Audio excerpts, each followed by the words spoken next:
के इस वीडियो में हम लोग देखेंगे एलसीआर सर्किट। तो एलसीआर सर्किट में जो आपका किस तरीके से इंडक्टेंस निकाला जाता है तीनों सर्किट के लिए एक साथ, और साथ में इम्पीडेंस के बारे में समझेंगे और रेजोनेंस समझेंगे। एलसीआर सर्किट के लिए रेजोनेंस, तो ये एक छोटा सा वीडियो आप लोग देखिए इसमें और इसको नोट कीजिए और समझिए, क्योंकि इसी तरीके से आपको एग्जाम में नोट करना है, लिखना है। ओके, चलिए आज देखते हैं LCR circuit. LCR series circuit. What do you mean by the LCR series circuit? See here, a circuit is connected in series L, C and R. In a circuit, L, C and R connected in series. So this is also known as the LCR series circuit. This is given in your figure. जिस तरीके से आपके figure में दिया हुआ है, तीनों जो इंडक्टर है, कैपेसिटर है, रेजिस्टर्स है, ये तीनों जो है आपको एक सीरीज में यहाँ पर कनेक्टेड किया गया है। If Q is the charge on the capacitor and I is the current at time t, we have formed the Kirchhoff rule. What is the Kirchhoff's rules? That will be given here. L di upon dt plus I R plus Q by C is equal to V. That is the Kirchhoff's rule. We know that in series circuit, I is the same in R, L and C. Series circuit में आई जो बहता है, आपने resistance में भी देखा है कि जब रेजिस्टेंस सीरीज में जोड़े जाते हैं तो आई जो होता है, सभी जितने भी रेजिस्टेंस होते हैं उसमें सेम होता है। Okay, if VL voltage in inductance greater than capacitor, then resultant of the VR and VL is E0. Resultant इसका क्या निकलता है? E0 निकलता है। 2 and E0 2. VR and VL is, that is 2. VR and VL is E0. ये जो resultant है that will be E0 होता है। E0 is not same phase. Okay, here we see that in with the diagram, E0 is not in the same phase. Okay, voltage drop, जैसे हमने अभी same phase नहीं है, क्यों? हमने अभी देखा था जो L, C और R अलग अलग सर्किट देखा हमने, सब में फेसर डायग्राम देखा और सब अलग अलग थे। इसलिए यहाँ भी E0 is not in the same phase. Voltage diagram, phi is the phase difference for addition of the VL and VC and VR. Use the vector addition law. और वेक्टर एडिशन लॉ किस तरीके से हम use करते हैं, देखिए यहाँ पर इसको हम एक VL, VC और VR को इस तरीके से एक रेक्टेंगुलर फॉर्म में हमने अरेंज किया। तो ये आपका VR है, ये VL है, ये VC है। इस तरीके से इसका रिजल्टेंट जो हमने दिखाया है इस फिगर में, दैट विल बी E0, और जो करंट फ्लो होता है दैट विल बी I0।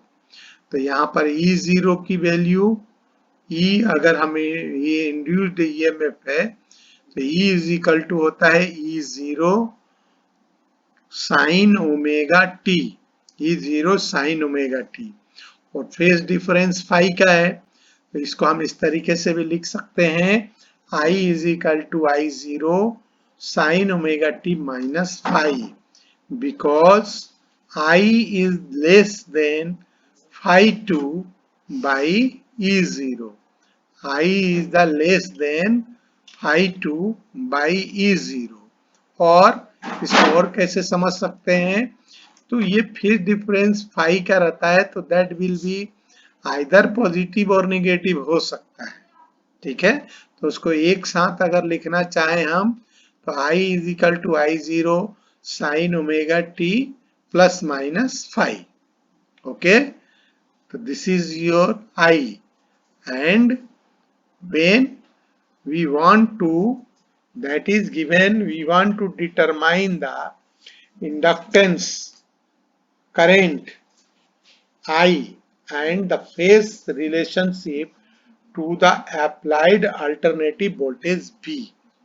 क्या हम चाहते हैं कि जो आपके तीनों सर्किट हैं, इंडक्टेंस है, रेजिस्टेंस है, कैपेसिटर सर्किट जो लगा हुआ है यहाँ पर सर्किट में, we want to determine the instantaneous current I and its phase relationship to the applied alternating voltage V। तो वन बाय वन हम समझते हैं इसको और इंडक्टेंस सर्किट के लिए। जैसे यहाँ पर phi is equal to phi positive आएगा, ये ध्यान रखिएगा। तो फाई जब पॉजिटिव आएगा तो एक्सएल की वैल्यू एक्सी से बढ़ जाएगी। Inductance in the inductance resistance in the inductor is greater than inductance in the capacitor। Okay, then VL is also greater than VC। VL की वैल्यू भी VC से अधिक हो जाएगी, तो ये वैल्यू आपको मिलेगी फॉर इंडक्टिव सर्किट के लिए। ध्यान रखिएगा, इसमें डिटेल बहुत सारी बातें हैं, लेकिन शॉर्ट में समझने के लिए मैंने ये सब आपको लिखा हुआ है, किस तरीके से भी आप समझ सकते हैं। और कैपेसिटिव सर्किट के लिए क्या होता है, यहाँ पर फाई की वैल्यू यहाँ भी पॉजिटिव आती है, तो जब फाई की वैल्यू पॉजिटिव आएगी, that will be positive, then X C is greater than X L. X C की वैल्यू एक्स एल से ज्यादा होगी, तो एक्स सी यहाँ पर वी सी भी ग्रेटर हो जाएगा वी एल से। Okay, then X L is equal to, हम क्या इसको लिख सकते हैं, I X L, inductive current के लिए B L is equal to I X L. Okay, ये शॉर्ट में मैंने लिखा हुआ है, ध्यान रखिएगा, और इसी तरीके से आपको समझने के लिए लिखा हुआ है। बाकी अगर मान लीजिए आप बहुत ज्यादा डिटेल में जाएंगे तो उसमें आपको कंफ्यूजन हो सकता है, तो ये बातें मैंने शॉर्ट करके आपको दिया हुआ है, समझिए इसको अच्छे तरीके से। तो यहाँ पर XC ग्रेटर देन XL, तो VC greater than VL, VL is equal to IXL, तो VC इज इक्वल टू भी IXC हो जाएगा। ओके, ये दोनों को समझिए अच्छे तरीके से। तो यहाँ पर ये फिगर है, देखिए IR, ये आपका VC है और यहाँ पर BL है। तो यहाँ पर अगर हम देखें, ये फाई का फेज डिफरेंस ये जो है पॉजिटिव के तरफ आएगा, क्योंकि ये जो मूवमेंट है that will be in that direction. तो XC is greater than XL and BC is greater than BL, then BL is equal to IXL, then BC is equal to IXC। Okay, इस figure से भी ये clear हो रहा है कि ये 5 पॉजिटिव है, तो इस तरीके से इसको हम अरेंज करके और according to the Kirchhoff's law vector addition से हम इसको निकाल सकते हैं। अब यहाँ पर total circuit, for the total circuit position of the current, जो हमने हर सर्किट में पोजीशन ऑफ करंट देखा, वो कितना आता है, Z इज इक्वल टू, यहाँ पर ये दिया हुआ है, ये कहलाता है आपका इम्पीडेंस। और ये वेक्टर एडिशन मेथड से अगर आप इसको फाइंड करते हैं तो ये आ जाएगा रिजल्टेंट आर स्क्वायर रूट के अंदर R square plus XL minus XC. ये जो आपका पीछे फिगर दिया हुआ था इसी से ये निकाला है, ये जो फिगर दिया हुआ था इसी से ये निकाला गया है। PL माइनस BC, ये रिजल्टेंट आ गया, ये आपका IR, ये BC है, ये BL है, ये RL है। तो इसी फिगर से यह रिजल्ट जो है हमने निकाला हुआ है for the total circuit position to the current, और यह वैल्यू जो कहलाती है that is called a impedance. अब इम्पीडेंस क्या होता है इसको अब मैं समझा रहा हूं, पहले इसको समझ लीजिए कि यहाँ पर अगर XL is equal to L omega, XL is equal to L omega के बराबर होता है, तो XC is equal to 1 by omega C, ये फार्मूला हम पहले कर चुके हैं, इसलिए मैंने यहाँ डायरेक्ट नोट किया हुआ है कि XC is equal to 1 by omega C।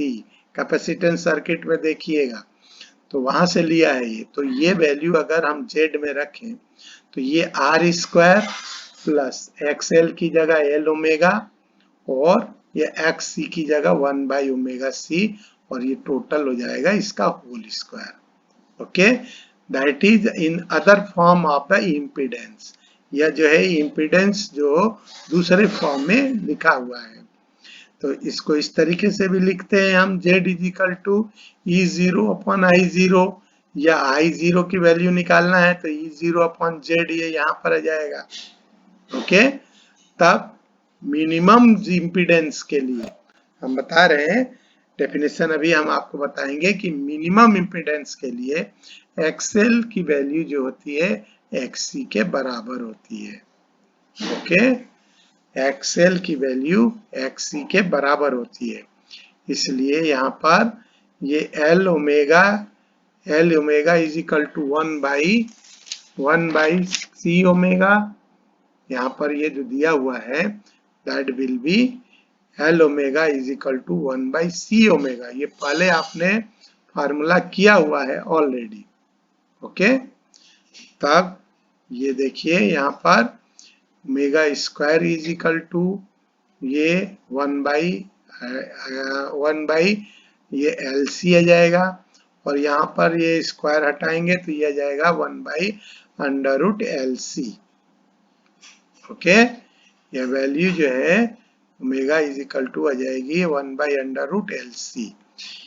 तो यहाँ पर इस फिगर में ध्यान दीजिए, ये जो है आपका इम्पीडेंस दिखा रहा है Z स्क्वायर रिजल्टेंट के द्वारा, Z square is equal to XL minus XC का होल स्क्वायर, और XL माइनस XC ये है, और ये आपका दिखाया गया है फिगर में।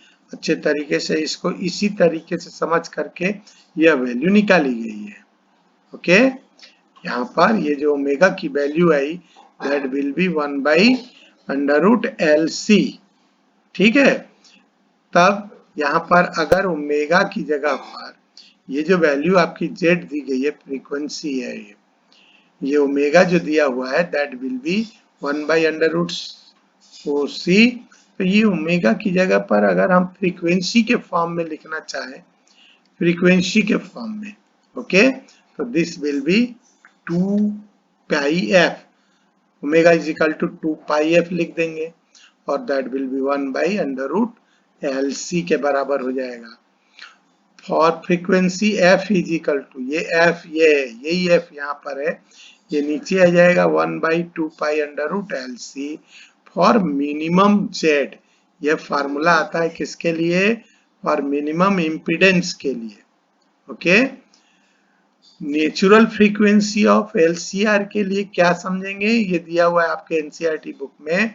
तो for natural frequency of sir current will be maximum, natural frequency are those frequency by which it will be vibrate itself।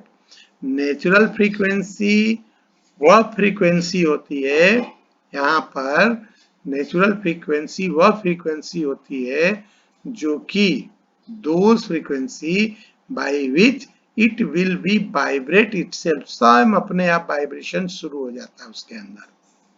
ठीक है, अब यहाँ पर अगर हम समझना चाहें कि when we apply a frequency equal to the natural frequency, जितने में वो अपने से वाइब्रेट कर सके, अगर हम इस सर्किट में उतने ही फ्रीक्वेंसी अप्लाई कर रहे हैं, that condition is called resonance.